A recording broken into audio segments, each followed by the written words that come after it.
viol jamono ba ñuy nas loi bi mais matoon na aajowul woon ñu di ci yokk virgule waaye 40 ans après le fléau du viol dafa am xar kanam bu terrifiant mooy violeurs yi duñu violer yem si dañuy violer pour ne pas être découvert et poursuivi rey la moo tax ñu ngi masalu njabootu Binta Camara bu Tambacounda di jigéen mais di jàmbaaru góor waa léegi ndax moom donte le say-say bi la mu bëggoon amu ko waaye ñàkk na ci bakkanam alors ñu daal di toog nag ne lu ñaaw lu ñëpp kon nag loi bi dëppootul ak jamono d'accord parce que léegi dafa ànd ak rey waa léegi alors moo tax nag sa naataango organisation féminine yi gàcce ngaalaama Jamra tam def na ci bay na ci waaram ba état bi d'accord ne dañ ko war a criminaliser Macky Sall moo porté le projet de loi Assemblée nationale voté ko muy la loi 2020-05 du 10 janvier 2020 qui criminalise le viol. Alors deuxième masala parce qu'il y en a beaucoup le trafic de drogue loi bi fi nekkoon au début des années 60 di réprimer le trafic de drogue matoon na sëkk aajowul woon ñu di ci yokk virgule waaye trafic de drogue yematul ci xale bu ñuy bett benn bopp koñ muy muqi yamba au coin de rue d'une quartier populaire yematul ci loolu ni ko Moustapha Cissé Lo waxee léegi c'est des gros barons du système qui font du trafic di ko recycler dans le bâtiment di kannasuloo xale yi di yokk insécurité bi di tas sëy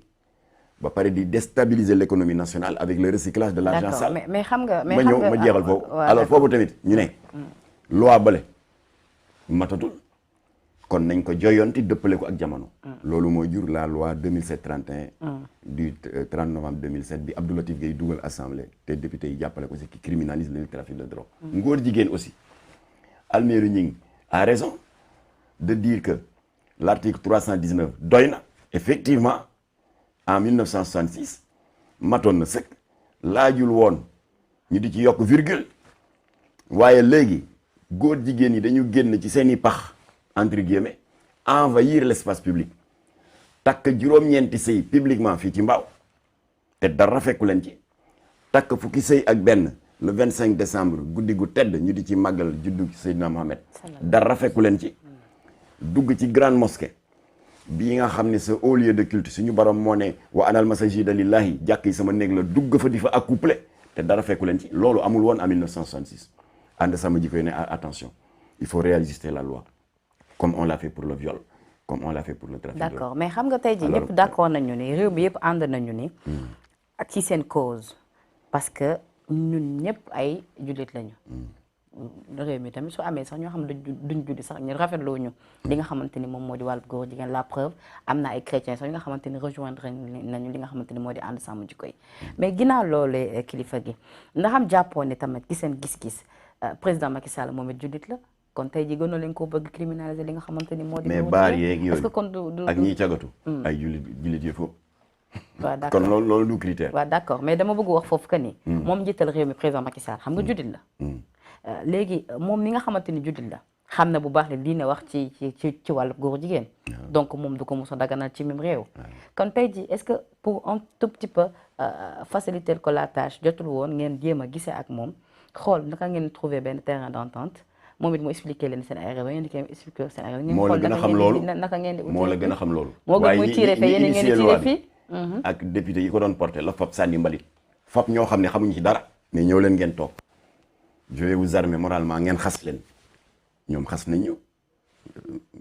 imam yooyu mu foo waaw yëf yi dafa rax politique loolu la bëggoon mais nag kilifa gi nag dafa mel ni yëf yi dafa xaw a rax tuuti politique yi ndax yéen ci période campagne bi ci ngeen génn de wax naa la ne le 23 mai mais ay nit ngeen am ngeen droit sax def politique pourquoi yéen ngeen koy bañ exactement mais il faut am na sax ñu ma ne lu tax yéen doo leen defar liste pour législative yi yii ngeen di jox ay député ñu di leen koy waxal ngeen dem waxal seen bopp y a cette suggestion là législative moom nit ñi na ci xaar man jot naa écho que ni sax yéen a ngi waaj législative yéen waa ànd sàmm jikko ak Jamra waaw moom daal loolu moom jot naa ci écho bu wóor sax est-ce que sax yow yaay nekk ki nga xamante ni mooy nekk seen candidat dem ca ndaw assemblée bu xumb donc je rappelle toujours que vous suivez votre émission Sénégal VSD ñu fi recevoir ki nga xamante ni mooy suñu kilifa ñun ñëpp di Mame Mactar Gueye di njiital ONG Jamra mais fi ma taxaw noonu dafa am solo dama bëgg nga leeral point boobu nit yi yëpp di leen joxañ baaraamu tuuma que ni way politique ngeen et que politiciens yi opposants yi surtout ñoo nekk derrière rawatina ki nga xamante ni mooy Ousmane Sonko tant pis parce que en 2007 ñun ba ñu defee des années de plaidoyer sur la drogue nañu yokk daan yi parce que trafiquant de drogue yi dañuy gis ku def jëyam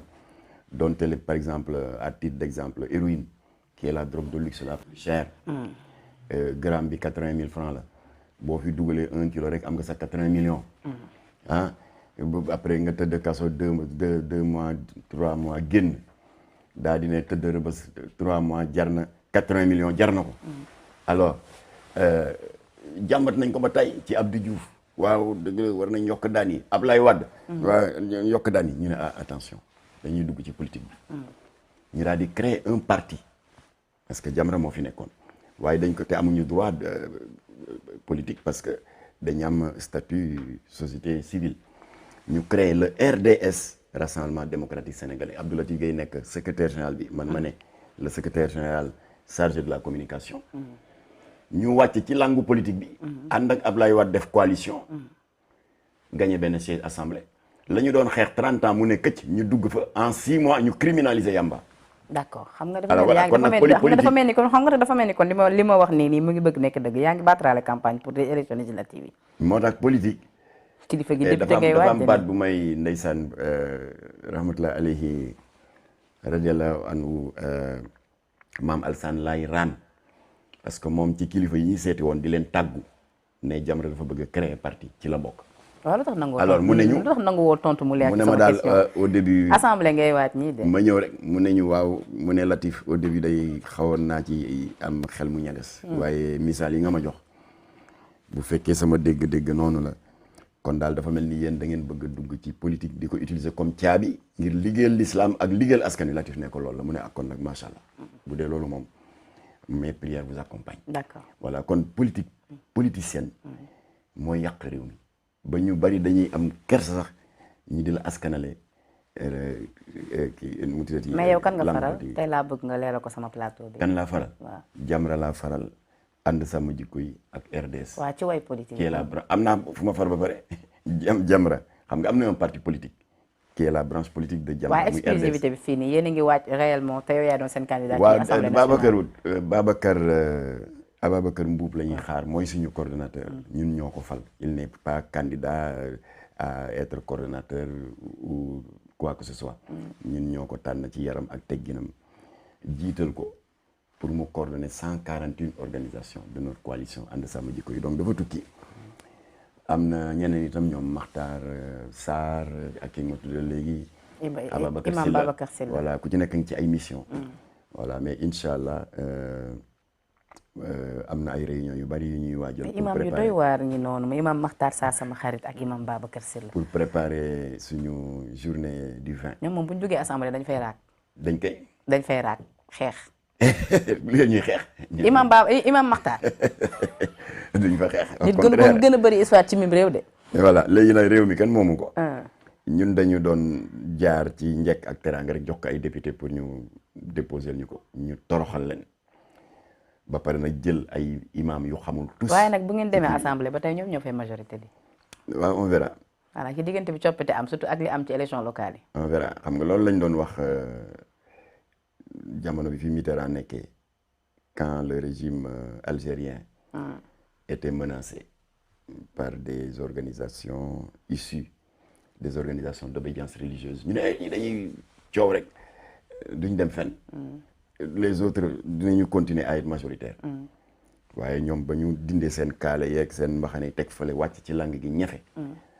jàpp le régime central duma leen duma yu mag ba ñu minoritaire assemblée nationale. d'accord am na solo donc nag dëkk bi kenn moomu ko. tey xam leen ni sama plateau bi en exclusivité si la fi Mame Makhtar xam leen ni ñoom ñu ngi wàcc li nga xamante ni mooy assemblée nationale bu ko defee bu mu leen bett wax dafa laaj dégg-dégg déedéet bul ma jaxasee loolu nga wax kilifa gi dafa am ñu ma ko bokkal wax naa la sànq Ababacar Mbuub waaw defagu leen déclaration bi mais Makhtar Sarr Tass Makhtar kii Babacar Sylla ak ñeneen ñun amul lu ñuy def di ci dugal loolu tubaab di wax échappée solitaire lépp ci shura lañ ko teg ndax suñu borom moo ne wa amruhum shura baynahum yéen askan wi. boobu de xanaa ci coalition Yewwi Askan Wi ngeen boo leen bëggee loo leen dugg mu mucc ayib. na ngeen di faratal shura tubaab di ko wax concertation wala di ko wax diisoo. kon ànd sama jikko yi du benn nit mooy jóg yore bâton ne allez gauche ñu jaar gauche droite déedéet. les décisions se prennent de manière collégiale. alors bu ñu décidé décision de manière collégiale. amul làqatoog amul kii on fera une déclaration wala un point de presse ne ànd sàmm jikko yi lii mooy position par rapport ak législative. d'accord xam nga man sànq avant nga ci yegg man wax naa la que ni am naa ci écho donc di leen rappeler que ni yéen a ngi suivre seen émission bi di Sénégal VS